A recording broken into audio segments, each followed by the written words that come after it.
खुलुमबाय रायजोफोर लोगोसे गासैबो मानगोनां मेलेमजिबि रायजो राजा आइ आफा बिदा फंबायमोनखौ फिन खनसेबाव आंनि नैबे गोदान भिडिअ बरना लाग्रोनाय जाबाय। दिनै बे भिडिअनि गेजेरजों specially BTR agreement versus BTC accord आरो बे BTC एकर्डनि 4.2 क्लजजों BTR एग्रीमेंटनि 3.1 क्लजनि रोमान 3 नाम्बारजों रिलेटेड खालामनानै फंनैसो बाथ्राखौ सावरायनाय जागोन आरो BTC एकर्डनि 12.1 क्लज नाम्बारजों BTR एग्रीमेंटनि 9.4 क्लजजों रिलेटेड खालामनानै फंनैसो बाथ्रा सावरायनाय जागोन। दा दिनै मानगोनां रायजो राजा नोंथांमोना बयबो मिथिखागौ जे जोंनि बे बर' माहारिया गोलाव सम सेन्ट्रेल गभर्नमेन्ट आरो स्टेट गभर्नमेन्टजों दावहा नांबोनानै 1993 मायथाइयाव जोङो BAC मोननो हादोंमोन। बेनि उनावहाय 2003 10 फेब्रुवारियाव जों BTC एकर्ड मोननो हादोंमोन आरो फैयै फैयै नैबे थांनाय 2027 जानुवारियाव जोङो BTR एग्रीमेंटखौ मोननो हादोंमोन आरो बे BTR एग्रीमेंटनि गेजेरजोंनो मानगोनां NDB ब्रादार्समोननि अर्थात NDBनि A to Z नांनानै थानाय केसफोरजों लोगोसे A to Z प्रब्लेम इस्युफोरखौ सुस्रांना होनायनि थांखियै BTR एग्रीमेंटखौ खालामनाय जादोंमोन। नाथाय जेरैबायदि थांखि लानानै BTR एग्रीमेंटखौ खालामनाय जादोंमोन बेबायदि थांखिफोरखौ मावफुंनानै लाबोनायखौ जों नुनो मोनदिया। बेराफारसेथिं BTR एग्रीमेंटनि गेजेरजों माखासे जोंनि बर' हारिनि साथाम साब्रैसो लिमिटेड सेल्फिश बर' लिडारफोरा गावबा गावनि बेनिफिट्सनि थाखायसो खामानि मावबोबाय थानायखौ जों दिनै नुनो मोनदों। आनखि BTR एग्रीमेंटनि उनावहाय माहारियारि आफादनि माखासे गोख्रों बिबानगिरिफ्राबो गावबा गावनि पार्सनेल बेनिफिट्सनि थाखाय सोरबा पलिटिकेल लिडारनि सामसागिरि जानानै मायबा मोनसे पलिटिकेल पार्टिनि माने ललिपप इएसमेन जानानै खामानि मावनाय बाथ्रा बुंनानै सापर्टिं रलाव थाबाय थानायखौ जों दिनै नुनो मोनदों। प्रमद बर' बिथांनि बुंनाय मोनसे बाथ्राखौ मानगोनां रायजो राजा नोंथांमोना गोसोआव दंना गैया जे BTR एग्रीमेंट जाखांनायनि उनावहाय BTR एग्रीमेंटनि गेजेरजों लाबोजानाय बै माखासे दफाफोर जाय दफाफोरा थिनानै दोननाय समनि गेजेराव जुदि मावफुंजायाब्ला आसाम स्टेटनि सोरबा केबिनेट मिनिस्टारनि न'नि लांगोनायाव थांनानै सुइसाइड जाहैगोननि बाथ्राखौ प्रमद बर' बिथाङा बुंदोंमोन। थिग बेफोरबायदिनो थांनाय 2025 BTC बिसायख'थियाव बै समनि मानगोनां प्रमद बर' बिथांमोन दैदेननाय BTC काउन्सिल गभर्नमेन्ट समनि फरेस्ट डिपार्टमेन्टनि EM जोंहा मानगोनां रनजित बसुमतारी बिथाङा बुंदोंमोन जे BPF पार्टिया जुदि देरहानानै BTC काउन्सिल गभर्नमेन्टखौ सालायनो हायोब्ला जुदि सालायोब्ला मानगोनां हाग्रामा महिलारि सारनि गारिनि सिगाङाव बारसोमनानै थैनायनि बाथ्रा। बेराफारसेथिं मानगोनां प्रमद बर' बिथाङा बुङो BTR एग्रीमेंटनि माखासे दफाफ्रा मावफुंजायोबा सुइसाइड जाहैनायनि बाथ्रा आरो बिथांजोंनो थाफानानै माखासे पलिटिकेलि खामानि मावबाय बा पलिटिकेलि BTC काउन्सिल गभर्नमेन्टखौ रुलिं खालामबोनाय बै माखासे नेताफ्राबो बेफोरबायदिनो गोबां रोखोमनि जाथावथारि बाथ्राफोरखौ जोंनि सिगाङाव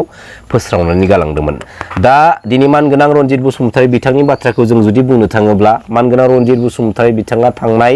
2025 BTC बिसायख'थियाव मोननै बियाबाव गेलेदोंमोन नाथाय मोननैबो बियाबाव जोंनि बर' हारिनि रायजो राजा आफा बिदा फंबायमोना बे रनजित बसुमतारी बिथांखौ खिथेर होखारनाय महरै फेजेनदों। खारन नैबे जोंनि मोनफा मोनफा भटआ जोबोद बेसेन गोसा। बे बेसेन गोसा भटखौ जों जानला मोनला मानसिनो होनानै मिनिंलेस खालामनानै दालाखा। मानगोनां प्रमद बर' बिथांमोननि लिडिंआव बानायनाय जा BTR एग्रीमेंट बे BTR एग्रीमेंटनि 3.1 क्लजनि रोमान 3 नाम्बाराव मोनसे बाथ्रा लिरनाय दं जे increase in constituencies of BTC up to the maximum of 60 seats after alteration in the area without adversely affecting the existing percentage of reservation for tribals। जोंनि ट्राइबेल हारिनि थाखानाय जाखिनि रिजार्वेशन सीटनि जा मर्यादा बे थाखानाय ट्राइबेल हारिनि percentage वाइसै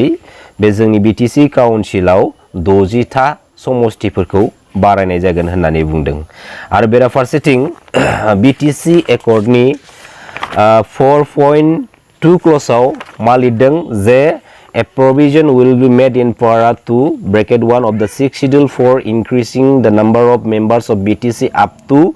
46 out of which 30 will be reserved for scheduled tribes, 5 for non-tribal communities, 5 open for all communities and 6 to be nominated by Governor of Assam from the unrepresented communities from BTC area of which at least 2 should be women.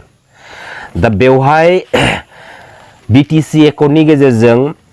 गासै मोन 40टा समष्टिनि गेजेराव 30टा समष्टियानो जों tribal हारिनि बे 30टा समष्टियाव नन tribal हारिनि सुबुंफोरा टाचबो खालामफैनो हाया हाबफैनोबो हाया आरो बै 40टा समष्टिनि गेजेराव मोनबाया जाहैबाय ओपन आरो मोनबाया जाहैबाय नन ट्राइबेलफोरनि दा बे BTC एकर्डनि 4.2 क्लजआव रोखा रोखा माखासे कन्स्टिट्युएन्सिसफोरखौ बाहागो खालामनानै दोननायखौ जों नुनो मोनो नाथाय बेराफारसेथिं BTR एग्रीमेन्टनि 3.1 क्लजनि रोमान 3 नाम्बाराव थोंजोङै जोंनि ट्राइबेल हारिनि दानानै दोनखानाय थिनानै दोनखानाय पार्सेन्टेज वाइसैसो 60टा समष्टिखौ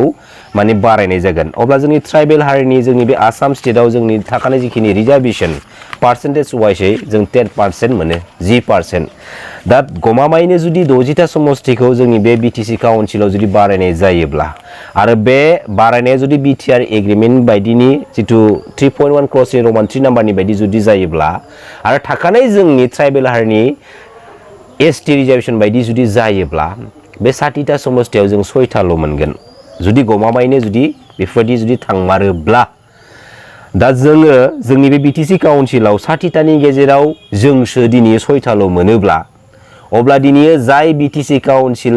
पलिटिकेल सिस्टेमखौ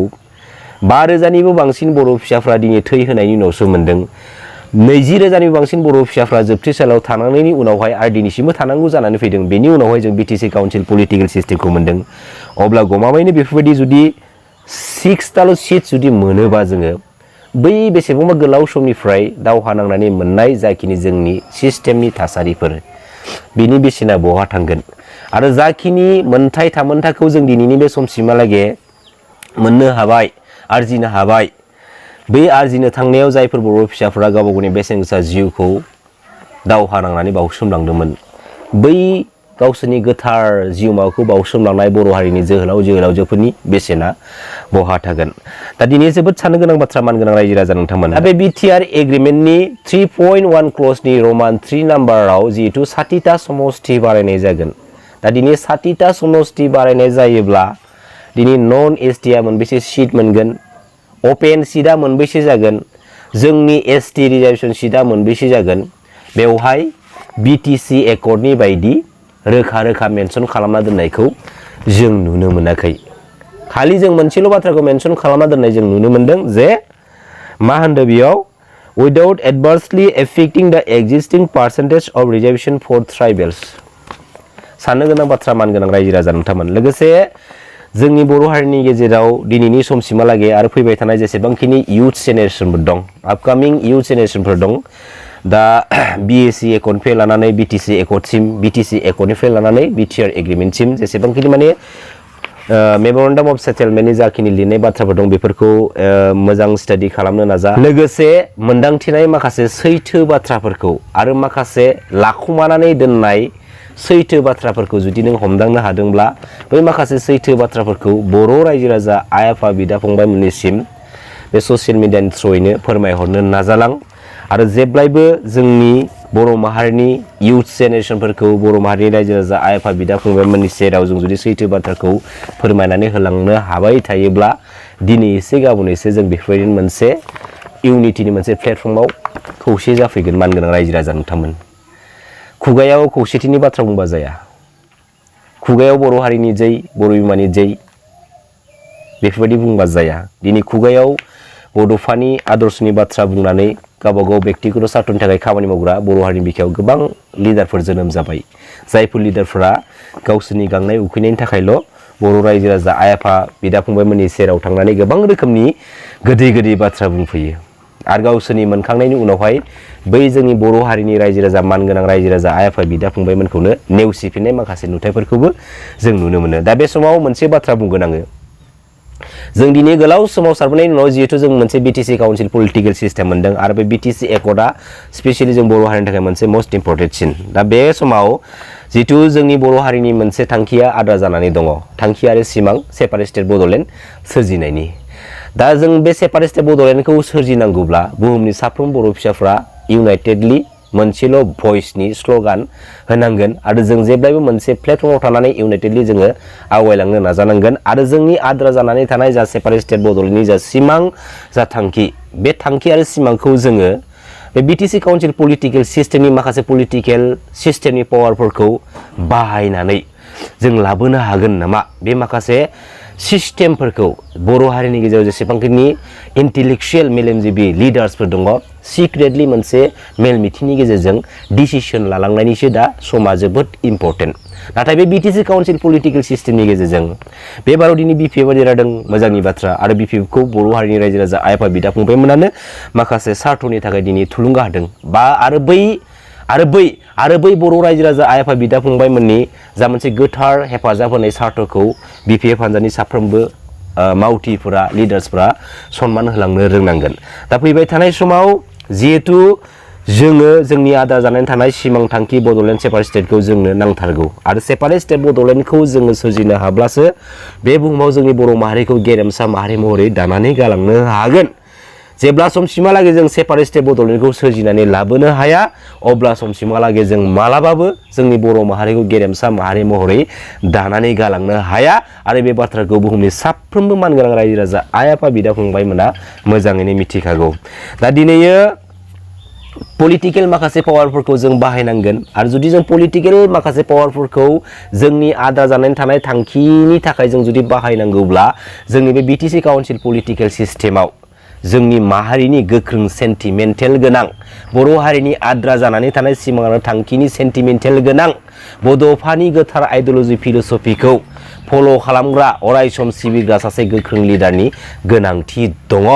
आरो बे फैबाय थानाय समाव BTC काउन्सिल पलिटिकेल सिस्टेमनि पलिटिकेल इस्युखौ लानानै गावजों गाव सोंखारिलायनायनि गावजों गाव सोनारलायनायनि गावजों गाव एना एनि जाबाय थानायनि सम नङा मिथिबाय बे BTC काउन्सिल पलिटिकेल सिस्टेमाव जेसेबांखिनि बर' हारिनि पलिटिकेल लिडार्सफोर दङ फार्स्ट अफ अल आं मोनसेल' बाथ्रा खावलायगोन बर' हारिनि आद्रा जानानै थानाय जा सिमां जा थांखि बेनि बागै गोख्रों नोजोर होनानै पलिटिकेल पावारखौ बाहायनानै खामानि मावलांनो स्टेन्ड जादो दानिया नैबे मोनसे बाथ्राखौबो एसे खोनासंदो जे BTR एग्रिमेन्टनि 9.4 क्ल'जआव लिरदों जे criminal cases registered against members of NDB factions for non-heinous crimes shall be withdrawn by government of Assam as per procedure established by law. Criminal cases registered in connection with heinous. बेवहाय बुंदों जे जायफोर NDB फोरनि मुङाव non-heinous केसफोरा register जानानै दङ बै नन हाइनियास दाय थानाय NDB फोरनि दायफोरखौ कर्टआव हाइ कर्टआव बिजिरनायनि गेजेरजों रेहाय बा कन्सिडार होनाय जागोन नाथाय जायफोरना माने हाइनियास केसजों रेजिस्टार्ड कानेक्शन जानानै दङ बेखौ कुनु कन्सिडार होनाय जानाय नङा होननानै बे 9.4 क्ल'जआव लिरनानै लाबोदों लोगोसे बेखौबो खोनासंदो जे BTC एकर्डनि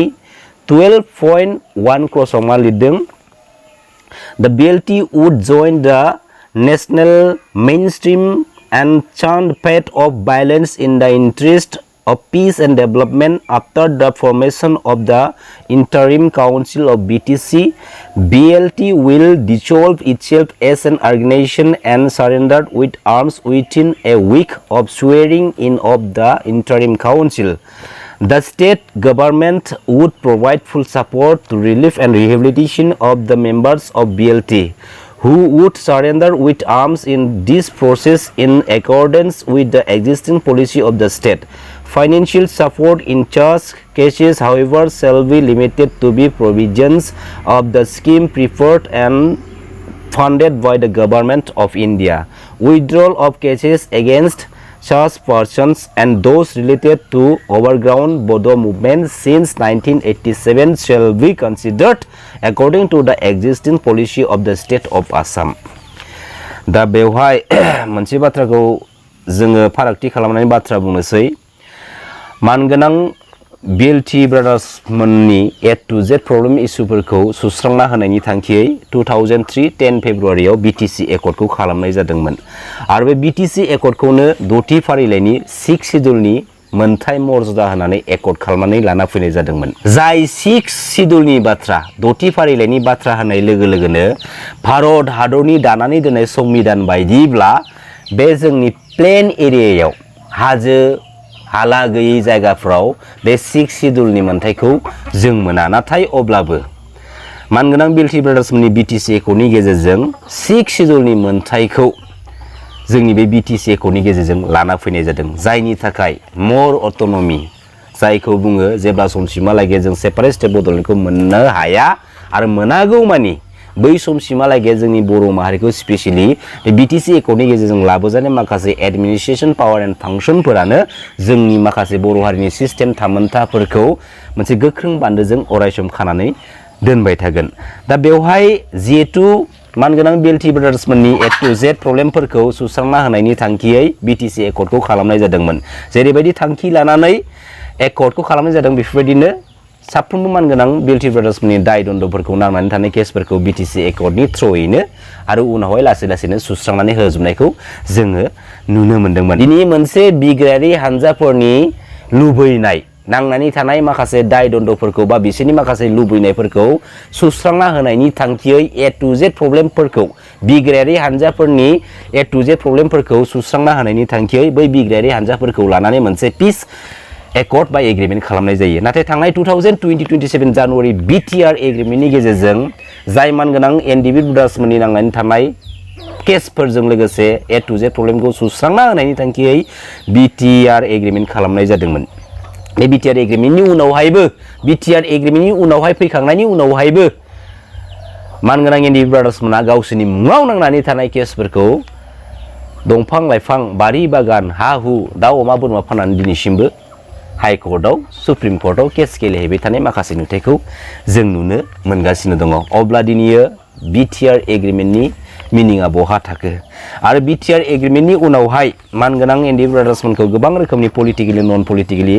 हालाय हाफाय खालामनाय माखासे नुथायफोरखौबो जों दिनैयो नुनो मोनदों। दा दिनैयो NDBनिनो फाउन्डार गायसनगिरि मानगोनां रन्जन दैमारि सारा दिनैसिमबो जोबथेसालियाव दङ। आरो सम सम जों मा नुनो मोनो BTC काउन्सिल पलिटिकेल सिस्टेमा जेब्ला खाथि सफैयो माखासे सामसागिरि दालालि साइसनि गांगा थुफा साइसनि बर' माखासे लिडारफोर दङ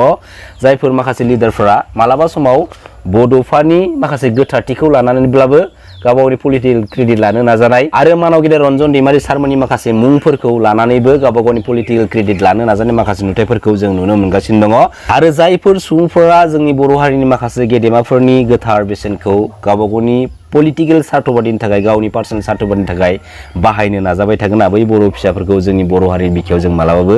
कनसिडार आरो रेसपन्स आरो जोङो एक्सेप्ट खालामनाय जानाय नङा। दा बयनिख्रुइबो दुखु नांथावना दुखु गोनां बाथ्राया जाहैबाय मा जिहेतु थारैनो मानगोनां NDB ब्रादार्समोननि A to Z प्रब्लेम इस्युफोरखौ सुस्रांना होनायनि थांखियै BTR एग्रिमेन्टखौ खालामनाय जामारदोंमोनब्ला बे BTR एग्रिमेन्टनि गेजेरजों जोङो नैबे BTC एकर्डनि 12.1 क्ल'जआव लिरनानै लाबोजानाय बायदि माखासे बाथ्राफोरखौसो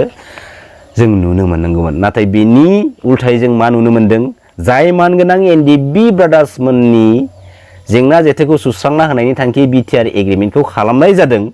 बै BTR एग्रिमेन्टनि गेजेरजोंनो मानगोनां NDB ब्रादार्समोननि मुङाव नांनानै थानाय दायफोरखौ मोननै बाहागोआवसो लिरनानै लाबोनायखौ जों दिनैयो BTR एग्रिमेन्टनि 9.4 क्ल'जआव जों दिनैयो नुनो मोनो। जाय मानगोनां NDB ब्रादार्समोननि BTR एग्रिमेन्टनि गेजेरजोंसो प्रमद बर' बिथांमोन बायदिया थांनाय 5 बोसोर BTC काउन्सिल गभर्नमेन्टआव खायदा बोराय बाहायनानै गुबुन हारिनि माखासे मास्टार माइन्डेड पलिटिकेल लिडारफोरनि रुम सिङाव थांनानै आथिं हमैलाबायनानै जेने थेने 5 बोसोर गभर्नमेन्ट दानो सुबिदा मोनबाय नङा होमबा? बेबो माबोरैहाय BTR एग्रिमेन्टनि गेजेरजों BTCआव थाखानाय माखासे पावार एन्ड फांसन आरो माखासे डिपार्टमेन्ट्सफोरखौ स्टेटनि आन्दाराव माने हरनायनि उनाव दान बान्था महरै प्रमद बर' बिथांमोना जानो हागौ BTC काउन्सिल पलिटिकेल सिस्टेमाव खेबसेनि थाखाय गिबि खेबनि थाखाय मोनसे चान्स मोनदोंमोन जानो हानाय पलिटिकेलि रुलिं खालामनो मोननायनि। नाथाय खनसेयावनो लांख्रांबायबो मिथिबाय लांख्रांगोन आरो लाइफ टाइम बे BTC काउन्सिल पलिटिकेल सिस्टेमाव प्रमद बर' बिथांमोन बायदि माखासे लिडारफोरा मालाबाबो पलिटिकेलि स्टेन्ड खालामफिननो हानायबो नङा जानो हागौ। दा जोबथियाव आङो जोंनि बर' माहारिनि साफ्रोमबो मानगोनां रायजो राजा आइ आफा बिदा फंबाय मोननिसिम मोनसे बाथ्रा आङो फोरमायहरनो नाजागोन। जाय BTR एग्रिमेन्टनि हेडिं लाइनाव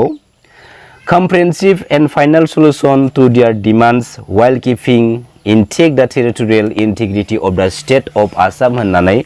लिरनानै लाबोनाय जाबाय। बेनि मिनिङा मा फोरमायो? comprehensive and final solution नि मिनिङा मा? जुदि comprehensive and final solution जुदि लिरनानै लाबोदोंब्ला जों दिनै सेपारेट स्टेट बड'लेण्ड मोनबाय नामा? आरो जुदि सेपारेट स्टेट बड'लेण्ड मोनदोंब्ला मानगोनां फर्मर बिथांमोना दिनै जोंनो दिन्थिनानै होनांगौ। आरो जुदि मोनाखैब्ला माबोरैहाय बे BTR एग्रिमेन्टनि हेडिं लाइनाव comprehensive and final solution to their demands होननानै दिनै लिरनानै लाबोनाय जाखो? दिनै comprehensive and final solution नि मिनिङा बेनो मानगोनां रायजो राजा नोंथांमोन। प्रमद बर' बिथांमोन बायदि माखासे साब्रै साबासो लिमिटेड लिडारफोरा बिसोरनि गोसोनि लुबैनाय, गोसो सिंनि सुजुखुमानानै दोनखुमानाय जा मोनसे थांखि, जा सिमां, बियो BTR एग्रिमेन्टनि गेजेरजों साक्सेसफुल जानायनि थाखाय comprehensive and final solution। बेनि बादै जेबो नङा। आरो मानगोनां प्रमद बर' बिथांमोननाव नैबे बाथ्रानि सोंथिखौ सोंनांगौ, माखौ लानानै comprehensive and final solution? मानगोनां रायजो राजा नोंथांमोन खुगाखौ मुथिनानै सिरि थाबाय थाबा जानाय नङा। जों गावबा गावनो दिनै एलार्ट जानांगोन, साग्रिद जानांगोन। खारन बुहुमनि साफ्रोमबो बर' फिसाफोरनि आखायाव जोंनि बे माहारिनि बर' माहारिनि सिस्टेम आरो थामोन्दाखौ रैखाथि होनाया बयनिबो आखायाव बिबान दङ। बेखायनो गावबा गावनो साग्रिद जा। गोजोन्थों। खुलुमबाय। जै बर' हारिनि, जै बर' बिमानि।